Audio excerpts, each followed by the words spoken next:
ஹனுமானின் தீராத பசி பற்றி தெரியுமா? ஒருமுறை ஹனுமான் சீதா தேவியை பார்ப்பதற்காக ஆசிரமத்திற்கு வந்திருப்பார். அப்போது சீதா உணவுகளை சமைத்துக் கொண்டிருப்பார். அந்த வாசனையை உணர்ந்த அனுமான் சிறுபிள்ளை போல, தாயே, எனக்கு உணவு கிடைக்குமா என்று கேட்டார். தாய் சீதாவிற்கு மிகவும் மகிழ்ச்சி. உடனே இதோ ஹனுமான் என்று அவர் சமைத்த அனைத்து உணவுகளையும் அனுமானிற்கு பரிமாறுகிறார்கள்.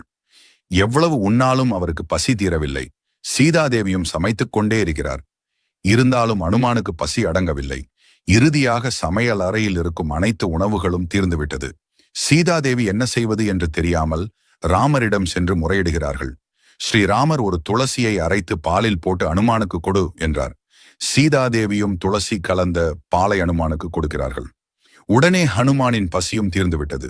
இதன் நினைவாக மக்கள் அனைவரும் ஆஞ்சநேயருக்கு துளசியினை சாற்றுவது வழக்கம். உங்களுக்கு ஹனுமான் பிடிக்கும் என்றால் ஜெய் ஹனுமான் என்று கமெண்ட் செய்து நமது